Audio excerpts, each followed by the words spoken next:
आखिर एक औरत ने ऐसा क्या किया कि शादी की सालगिरह की रात एक मर्द को अपनी ही जान ले लेनी पड़ी। ये इंतकाम इतना अनोखा था जिसके बारे में कोई सोच भी नहीं सकता।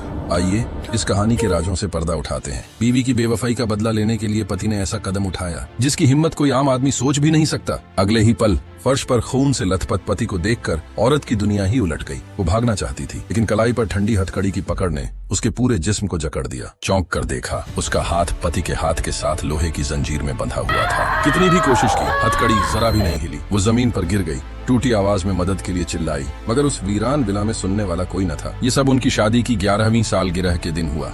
कल रात ही पति ने उसे कीमती हार दिया था और अपने हाथों से पहनाया था। वो उसे झील किनारे वाले उसी विला में लाया था जहां उनकी पहली मुलाकात हुई थी, पुराना प्यार वापस लाने के लिए। लेकिन किसे पता था कि सुबह होते ही वो उसकी आंखों के सामने ही ट्रिगर दबा देगा और सब कुछ बदल जाएगा। वो देर तक सन्न होकर बैठी रही, लेकिन ये तो बस शुरुआत थी। उसने पुलिस को कॉल करने की कोशिश की, मगर नेटवर्क पहले ही काटा जा चुका था। उसकी नजर पास रखी उसी बंदूक पर गई जिससे पति ने खुद को मार डाला था। वो कांपते हाथों से बंदूक उठाती है, आंखें बंद करके ट्रिगर दबाती है। क्लिक, खाली। वो फिर दबाती है, फिर खाली। यानी बंदूक में सिर्फ एक ही गोली रखी गई थी। वो बंदूक बिस्तर के नीचे फेंक देती है। सर्दी तेजी से बढ़ने लगी। उसे किसी तरह खुद को संभालना था। वो कपड़ों के कमरे में पहुंची। सामने सिर्फ एक सफेद शादी का जोड़ा टंगा हुआ था। रेशमी किनारे पर उंगलियां फिरी तो पुरानी यादें लौट आईं और साथ ही एक कड़वा सवाल भी, क्या ये सब सिर्फ बदला है या फिर कोई छिपी हुई चाल? वो जोड़ा खींचती है, पीछे एक लॉकर नजर आता है। वो एक नजर जोड़े पर डालती है, एक नजर जम चुके जिस्म पर। पति की चाल समझ नहीं आती, लेकिन वक्त कम है।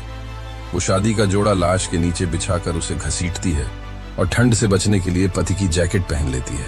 मदद ढूंढने को कदम बढ़ाती है और अचानक पैर फिसल जाता है। वो लाश के साथ सीढ़ियों से लुढ़क कर नीचे जा गिरी। जब औरत किसी तरह संभल कर उठी तो बाहर का नजारा देखकर दहल गई। सफेद बर्फ की मोटी चादर और चारों तरफ सन्नाटा। ऐसे मौसम में अगर वो बाहर निकलती तो कुछ ही देर में ठंड से मर जाती। वो फिर से घर के अंदर लौटी और बेतहाशा कुछ ढूंढने लगी जिससे जिंदगी बच सके। आखिरकार उसे फूलदान में अपना मोबाइल फोन मिला। स्क्रीन जलते ही उम्मीद की एक किरण जगी, मगर अगले ही पल वो लाश को घसीटते हुए दराजें टटोलने लगी। एक एक करके सब खोला, पर सब खाली, जैसे पति ने जानबूझकर उसके लिए कुछ भी न छोड़ा हो। निराशा बढ़ ही रही थी कि अचानक कूड़ेदान में उसे गाड़ी की चाबी मिल गई। उम्मीद फिर से जागी, लेकिन गाड़ी बाहर बर्फ से ढके गैराज में खड़ी थी। यानी उसे हर हाल में बर्फीले तूफान का सामना करना ही था। उसने पति के सख्त पड़े जिस्म की तरफ देखा, फिर मजबूरन उसकी पैंट पहन ली और शादी का जोड़ा फाड़कर पैरों पर लपेट लिया। लेकिन फिर भी तेज ठंडी हवाओं ने उसे कांपने पर मजबूर कर दिया। बहुत मशक्कत के बाद वो लाश को घसीटकर गाड़ी तक ले गई। अंदर आकर हीटर की गर्म हवा से कुछ देर के लिए राहत मिली, मगर ये राहत ज्यादा देर नहीं रही। जैसे ही उसने गाड़ी स्टार्ट की, अचानक इंजन बंद हो गया। पता चला पति पहले ही टैंक से एक एक बूंद पेट्रोल निकाल चुका था। वो उसे जिंदा निकलने का कोई रास्ता देना ही नहीं चाहता था। औरत गुस्से और लाचारी में चीख पड़ी। अचानक गाड़ी में पति की आवाज गूंजी। वो डर के मारे कांप गई, लेकिन ये तो पहले से रिकॉर्ड की गई आवाज थी। रिकॉर्डिंग में पति का दर्द भरा इल्जाम था। वो उसकी बेवफाई को कोस रहा था, कह रहा था कि ये शादी उसके लिए जहन्नुम बन चुकी थी और अब वो इसी तरीके से अपना बदला ले रहा है। औरत के चेहरे पर गुस्सा और बेबसी दोनों साफ झलक रहे थे। उसे गलती हुई थी, हाँ, लेकिन वो मानने को तैयार नहीं थी कि यही उसका अंजाम है। वो फिर लाश को घसीटकर विला के अंदर लाई, ठंडे पानी से मुंह धोया ताकि होश में रह सके। तभी उसकी नजर कल रात के तोहफे पर गई, वो कीमती हार, जिसे पहनने के बाद उसे कुछ अजीब सा एहसास हो रहा था। उसका शक और गहरा हो गया। शायद इस हार में कोई राज छुपा है। वो हार पूरी तरह बंद हो चुका था, जैसे उसमें कोई ताला ही न हो। कितना भी जोर लगाती, वो उतर ही नहीं रहा था। उसे अभी तक पता नहीं था कि ये साधारण दिखने वाला हार अब उसकी जान का फंदा बनने वाला है। उसने पूरी ताकत लगाकर लाश को ऊपर तक घसीटा। थकान से चूर होकर फर्श पर गिर गई। तेज सांसें चल रही थी, लेकिन तभी दरवाजे पर अचानक दस्तक हुई। वो लाश घसीटते हुए दरवाजे तक पहुंची और झिड़ी से बाहर झांका।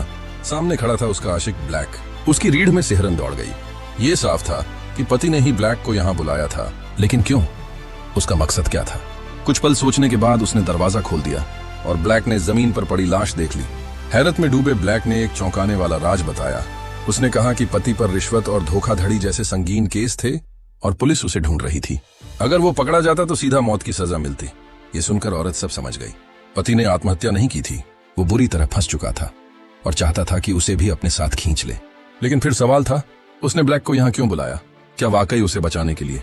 इसी बीच ब्लैक ने पुलिस को कॉल करने की सोची, मगर दूर से एक गाड़ी आती दिखी। ब्लैक ने घबरा कर कहा, मैंने ये गाड़ी आते समय भी देखी थी, ये लोग हमारे पीछे ही हैं। उसने औरत को घर में छिपने को कहा और खुद बाहर चला गया। गाड़ी से एक पीले बालों वाला लड़का उतरा, जो कहने लगा कि वो नाली साफ करने आया है। ब्लैक को अजीब लगा, एक टूटी फूटी नाली को साफ करने इतने लोग क्यों आ रहे हैं? उसने 300 रुपए निकालकर उसे टालना चाहा, लेकिन तभी गाड़ी से एक और आदमी उतरा, जो उसका बड़ा भाई लगता था। उसने बिना कुछ कहे सीधा ब्लैक के पेट में छुरा घोंप दिया और फिर लगातार कई बार किए। ब्लैक वहीं ढेर हो गया। फिर दाढ़ी वाला आदमी दरवाजा तोड़कर अंदर घुस आया, हाथ में खून टपकाता खंजर था।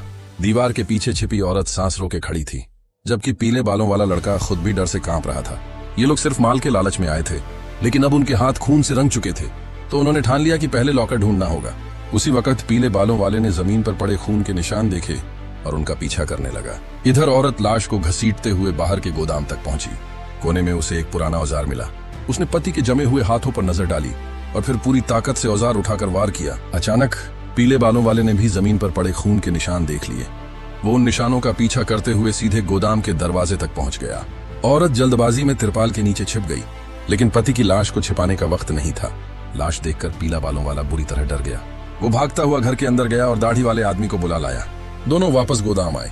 दाढ़ी वाले ने तुरंत लाश के हाथों पर ध्यान दिया। उसने लाश को पलटा और चेहरा देखते ही गालियां देने लगा, क्योंकि मरने वाला वही था जिसने उन्हें काम पर रखा था। असल में पति ने सोचा था कि मरने के बाद कहीं औरत भाग न जाए, इसलिए उसने इन गुंडों को निगरानी के लिए बुलाया था और मेहनताना था लॉकर में छुपे हीरे। लेकिन अब न तो लॉकर मिला, न ही उनका मालिक जिंदा रहा और औरत भी गायब थी। पीला बालों वाला बोला, भाई वो औरत तो बहुत दूर निकल गई होगी, चलो हम भी निकल चलते हैं। मगर दाढ़ी वाले ने बर्फ पर ताजे पैरों के निशान देखे और कहा, नहीं, वो नंगे पांव औरत यहीं कहीं आसपास है। ये कहकर वो गोदाम से बाहर निकल गया। दोनों के कदमों की आवाज दूर जाती सुनकर औरत ने राहत की सांस ली। उसने फिर से शादी के जोड़े को फाड़कर पैरों में लपेटा। तभी उसकी नजर पास रखी मोटरबोट की फ्यूल पाइप पर गई। पाइप को फॉलो करते करते उसे एक अतिरिक्त तेल का टैंक मिल गया। अब बस गाड़ी में तेल भरना था और वो यहाँ से निकल सकती थी। वो तेल का टैंक घसीटते हुए मुख्य घर तक लाई, लेकिन जैसे ही दरवाजे पर पहुंची, दरवाजा अचानक खुल गया। खुशकिस्मती से डरपोक पीले बालों वाले ने उसे देखा ही नहीं। आखिरकार वो मौका पाकर टैंक को गैरेज में ले आई। जैसे ही उसने गाड़ी में तेल डालना शुरू किया, दाढ़ी वाला अंदर घुस आया।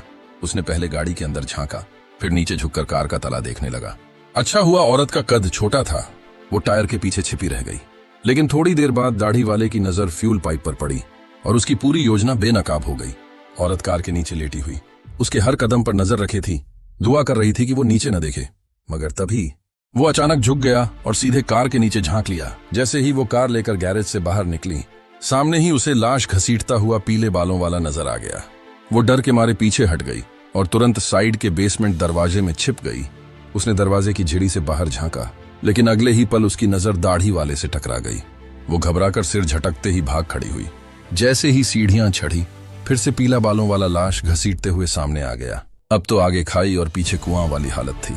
उधर दाढ़ी वाला भी बेसमेंट में घुस चुका था और ऊपर का पीला बालों वाला भी शक करने लगा। तभी अचानक बाहर से कार का हॉर्न बजा।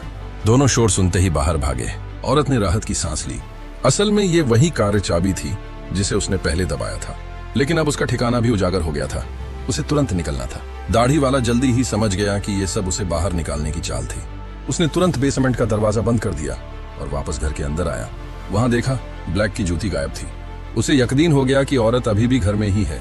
वो आखिर छुपी कहाँ है, सोचते हुए वो अटारी लॉफ्ट की तरफ भागा। सफेद चादर के नीचे हलचल दिखी और सचमुच औरत वहीं छिपी हुई थी। उसने झटके से कपड़ा हटाया, लेकिन तभी जोरदार आवाज गूंज उठी। यह आवाज सुनकर नीचे से पीला बालों वाला भी ऊपर दौड़ आया। मौका पाते ही औरत अटारी से कूदी और दाढ़ी वाले की जेब से कार की चाबी झटक ली। पीला बालों वाला जैसे ही ऊपर पहुंचा, वो दाढ़ी वाले के जख्म देखने में उलझ गया। इसी बीच औरत पीछे से दबे कदम पहुंची और गोल्फ स्टिक से उसे जोर का वार किया। सीधे बेडरूम में जा गिरा। उसने फौरन दरवाजा बंद किया और ताला तोड़ दिया। जिंदगी में पहली बार उसे भाग निकलने का मौका मिला। वो बिना पीछे देखे भागती हुई बाहर निकली, पीले बालों वाले की कार में कूदी और दरवाजे लॉक कर दिए। इंजन स्टार्ट किया ही था कि तभी पीला बालों वाला भागता हुआ आ पहुंचा। वो फिर से उसके हाथों में फंस गई। अब दोनों ने उसे उसके पति की लाश के साथ फिर से बांध दिया। दाढ़ी वाले का मकसद साफ था, लॉकर का पासवर्ड बता वरना तुझे मार डालेंगे। लेकिन औरत जानती थी अगर उसने हीरे इन्हें दे दिए तो उसका बचना नामुमकिन था। वो सोच ही रही थी कि कैसे वक्त निकाले, मगर दाढ़ी वाले ने उसे कोई मौका नहीं दिया। उसने बेरहमी से उसकी टांग मोड़ डाली और चीखते हुए बोला, अब तू कभी भाग नहीं पाएगी। Help me. Stop Bobby. Okay don't you fucking move. ऐसे संकट के पल में पीले बालों वाले ने अचानक बिस्तर के नीचे से पिस्तौल उठा ली। उसने उसे दाढ़ी वाले की तरफ तान दिया और चिल्लाया कि अब किसी को चोट मत पहुंचाना। दाढ़ी वाला हक्का बक्का रह गया। उसने कभी नहीं सोचा था कि उसका डरपोक और कमजोर भाई एक दिन उस पर ही बंदूक तान देगा। भाई की आंखों में गुस्सा और डर देखकर वो भी सहम गया।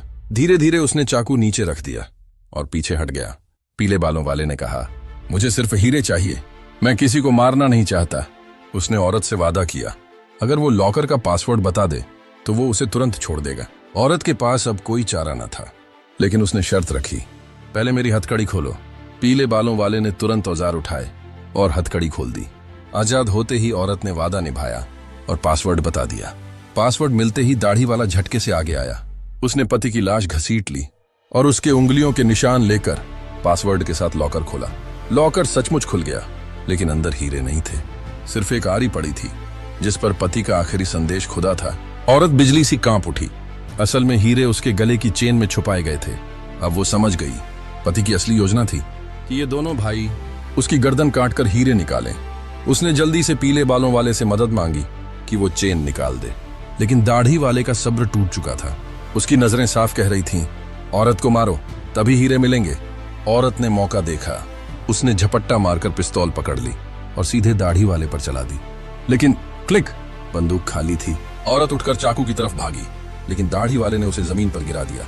आरी उसके सिर पर गिरने ही वाली थी कि पीछे से पीले बालों वाले ने भाई को कसकर पकड़ लिया। दोनों में भीषण संघर्ष हुआ।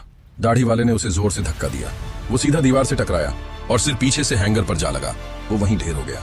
अब पीले बालों वाले की मौत के बाद दाढ़ी वाले को रोकने वाला कोई नहीं था। वो गरजा, तेरा सिर मैं काट दूंगा ताकि अपने भाई को तुझसे कफन दूं।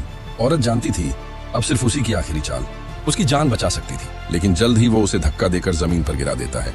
वो घिसटते हुए भागने की कोशिश करती है, पर उसकी जांघ में गहरा वार किया जाता है। फिर उसे घसीटकर वापस अंदर खींच लिया जाता है। जैसे ही दाढ़ी वाला छुरा घोंपने वाला था, औरत ने फोटो फ्रेम सामने कर लिया। इस मौके का फायदा उठाकर उसने पास पड़ी बड़ी कैंची उठाई और उसके कनपट्टी पर जोर से दे मारी। दाढ़ी वाला बेहोश होकर गिर पड़ा, लेकिन कुछ ही देर बाद होश में आते ही उसने देखा अब वो भी पति की लाश के साथ बंधा पड़ा है। इधर औरत घायल पैर घसीटते हुए पूरी ताकत से भागती है, पर दाढ़ी वाला भी लाश को खींचते हुए उसके पीछे पड़ जाता है। वो किसी तरह कार तक पहुंचती है। खुशकिस्मती से इंजन स्टार्ट हो जाता है। वो जोर से एक्सीलरेटर दबाती है। पति की लाश को कुचलते हुए गैरेज से बाहर निकलती है, फिर गाड़ी घुमाकर सीधे दाढ़ी वाले पर चढ़ा देती है।